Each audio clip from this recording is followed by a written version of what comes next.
Sur cette question fondamentale pour moi, au niveau linguistique, au niveau socio-linguistique, comme on voudra, du marqueur du masculin et du féminin, parce que il y a certaines difficultés tout de même dans l'application de ce modèle, et je préfère prendre les devants à ce sujet.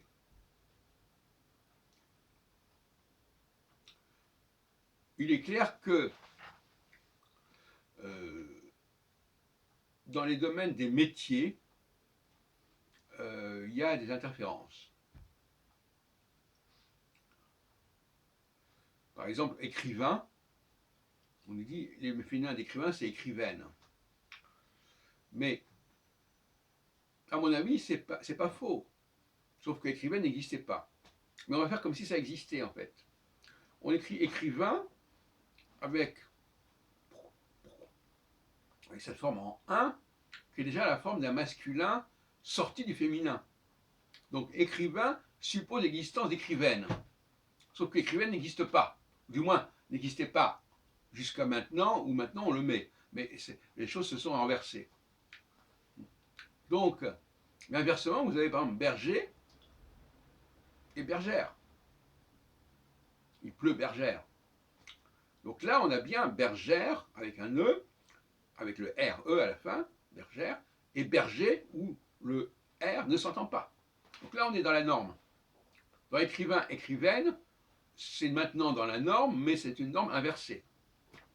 Donc ça veut dire qu'il y a ce qu'on appelle un sous-entendu. On va masculiniser le nom. Écrivain, c'est un nom masculin.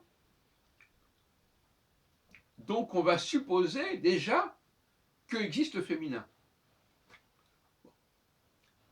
Ou que pourrait exister. Bon. Donc, c'est la question des sous-entendus. J'en ai déjà parlé de sous-entendus à propos du verbe conversif en hébreu, dans les prénoms, où le verbe est sous-entendu, mais il n'apparaît pas. Autrement, on aurait des tas de prénoms en hébreu qui commenceraient par ve. Bon, donc on a supprimé le ve, mais il est sous-entendu. Alors, bon, il y a d'autres cas. Par exemple, on dit guépier, un guépier. Bon. Le guépier, la forme ER, est une forme masculine qui supposerait qu'il y exista une forme féminine.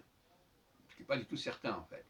Mais pourquoi est-ce qu'on a dit guépier? Voilà, c'est encore une question qu'on peut se poser. On pourrait penser que ça s'est aligné sur l'infinitif. Bon.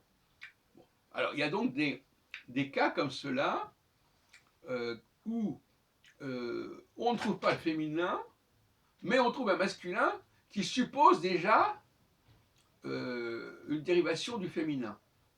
Autrement dit, la conscience, la forme masculine rétractée, contractée, où on ne prononce pas le R final, est complètement consciente. On sait ce qu'on fait. On sait qu'on va construire quelque chose qui est déjà contracté.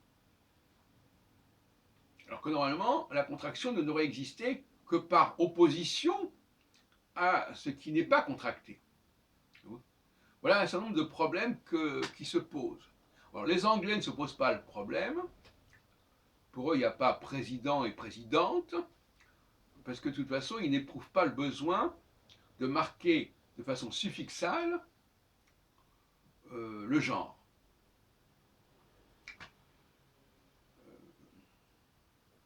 Ils peuvent le marquer peut-être autrement, par un préfixe comme she, etc.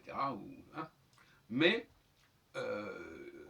c'est une problématique qu'ils ne maîtrisent pas.